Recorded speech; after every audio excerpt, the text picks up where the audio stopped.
आज रामनवमी का दिन है और नवरात्रि का 9वां दिन है। आज सिद्धदात्री का, मां का जो स्वरूप होता है सिद्धदात्री, मतलब मां 9 दिन के व्रत के बाद सिद्धियां प्रदान करती है। और मैं भी मां का भक्त हूं।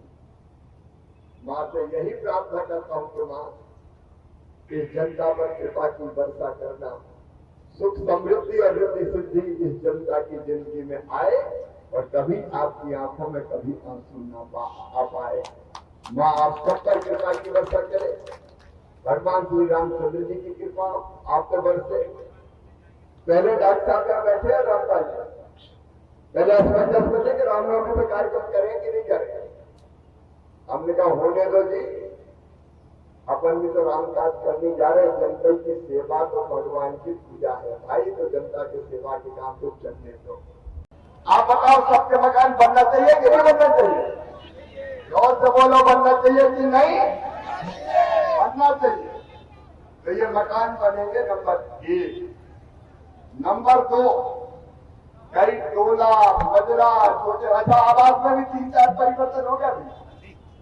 पहले का होता था, अगर कोई के पास मोटरसाइकिल स्कूटर 2 पहिया वाहन होता था तो उसका नाम कर जाता था इसको नहीं मिल सकता, इसके पास 2 पहिया वाहन है। अब बताओ भैया, मोटरसाइकिल स्कूटर के बिना कोई बचेगा? अरे बताओ नहीं, समय के बाद हम क्या काय को काटो, दोनों जिनके पास मोटरसाइकिल स्कूटर उनको भी मकान देंगे। दूसरी शर्त लगी थी कि जिनकी आमदनी 10,000 रुपया से ज्यादा हो जाए हर महीना उनको मकान मिल जाएंगे। अब एक तरफ तो भैया लखपति दीदी बना रहे हैं और दूसरी तरफ कह रहे हैं 10,000 रुपया आमदनी हुई तो नाम काटो। बताओ जी, अच्छी बात है? जोर से बोला नहीं है। तो हमने कहा 10,000 से ऊपर भी आमदनी हो तो भी मकान बनाए जाएंगे, ठीक है। और किसान भाइयों, जिनके पास 5 एकड़ असिंचित जमीन या 2.5 एकड़ सिंचित जमीन होगी, उनके भी मकान बनाए जाएंगे ताकि छोटे छोटे किसानों के भी मकान बनाए जा सकें। ऐसे कई परिवर्तन प्रधानमंत्री आवास योजना के अंतर्गत किए हैं और 3 करोड़ मकान बनाना। नगर परिषद में भी अब सर्वे हो रहा है, शहर में भी मकान बनाए, गांव में भी मकान बनाए। आज भारतीय जनता पार्टी का स्थापना दिवस है और स्थापना दिवस के अवसर पर आज भारतीय जनता पार्टी बनी। प्रधानमंत्री जी के नेतृत्व में अपने देश को आगे बढ़ाने की लगातार कोशिश हो रही। अभी हमारे रास्ते में तो किशनपुर में बहने मिली, अलग अलग जगह कहा पीने के पानी की बड़ी दिक्कत। अब जो जल जीवन मिशन है, एक तो पीएचई वालों को ध्यान रखना पड़ेगा, कलेक्टर भी विशेष रूप से ध्यान रखें कि भैया ये नल बिछ रहे, पाइपलाइन और घर घर में नल लग रहे। अब इन नलों से पानी आना चाहिए किसी भी हालत में, नहीं तो लाइन बिछी है, टंकी बनी है और टंकी में कौआ वैसे काव काव कर रहे हैं, पानी नहीं निकल।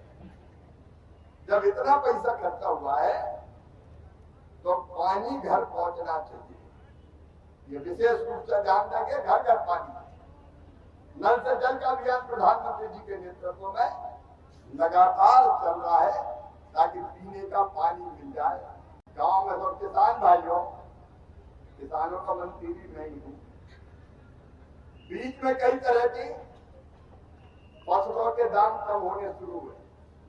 हमने तय किया प्रधानमंत्री जी के नेतृत्व में तुअर, मसूर, उड़द जितनी किसान पैदा करेंगे 100% खरीदी जाएगी।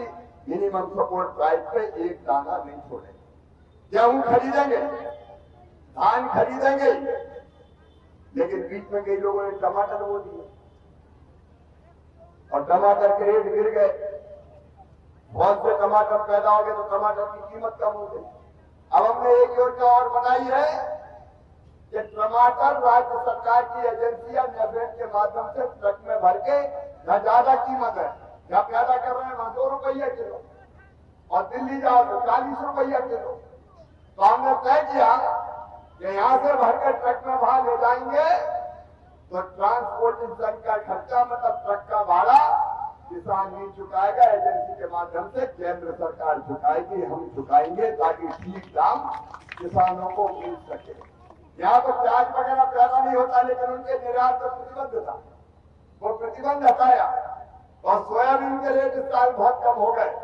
तो हमने तय किया कि विदेशों से जो सोयाबीन और बाकी तेल आएगा उस पर 10% टैक्स लगाएंगे ताकि विदेशों का सस्ता सामान हमारे सोयाबीन को सस्ता ना कर सके। ऐसे एक नहीं अनेकों फैसले किसानों के हित में जारी है। विकसित भारत के निर्माण में एक बात है, बार बार होने वाला चुनाव। अब अपने परिचय साल नवंबर दिसंबर में करे थे विधानसभा के चुनाव, फिर अप्रैल मई में हो गए लोकसभा के चुनाव। कितने पैसा खर्चा होते हैं, सरकार का पैसा खर्चा होता है, चुनाव आयोग कितना होता है पता है? चुनाव जो चुनाव चलते हैं पूरे देश में 7 लाख करोड़ रुपया खर्चा होता है जनता का, 7 लाख करोड़। बताओ कोई चुनाव एक संग हो जाता तो दिक्कत नहीं। अरे एक तरफ शिवराज सिंह का पोस्टर, एक तरफ प्रभुराम चौधरी का पोस्टर गाड़ी में, तो एक भाषण दो, 2 ही होगी। क्या तो भैया 2 मशीन धर दो, एक विधायक की दबा दो और एक में बटन दबा दो, सांसद चल रहे को चुनाव चल रहे हैं, चुनाव चल रहे हैं। अरे ऐसा नाटक हो रहा है कि नवंबर दिसंबर में विधानसभा के, फिर लोकसभा के, वो नहीं खत्म हुए तो हरियाणा में चुनाव, महाराष्ट्र में चुनाव, जम्मू कश्मीर में चुनाव, झारखंड में चुनाव, और वो चुनाव खत्म नहीं हुए तो दिल्ली का दंगल, दिल्ली में चुनाव, दिल्ली के खत्म नहीं हुए बंगाल में चुनाव, बिहार में चुनाव, बिहार के खत्म नहीं है तो बंगाल में चुनाव, नेताओं के जो करो में चुनाव ही करो। शिवराज सिंह का है बोले गए झारखंड चुनाव प्रचार कर, यही में लगे रहो। बताओ अच्छी बात है क्या? मैं दिल से पूछ रहा हूँ, अच्छी बात है क्या? सब नेता चुनाव में लग जाते हैं। कई बार डॉक्टर प्रभुराम रामपाल जी की ड्यूटी लगा दी तो जाओ क्या बिहार जाओ, तो 2 महीना वहीं पड़े, कहाँ गए थे? बिहार गए। प्रधानमंत्री जी भी चुनाव प्रचार में लग जाते हैं, मंत्री लग जाते हैं, सांसद, विधायक, अफसर कलेक्टर साहब कहाँ है? चले चुनाव कराने पर्यवेक्षक बन कर गए, दूसरे जाने तो होगा काम तो 2-3 महीने का। अगर ये हो जाए कि 5 साल में एक बार लोकसभा और विधानसभा के चुनाव सारे देश के एक साथ हो जाए तो 4.5 साल चैन के साथ लेके काम करो, जनता की सेवा करो, बार बार के चुनाव से मुक्ति पाओ।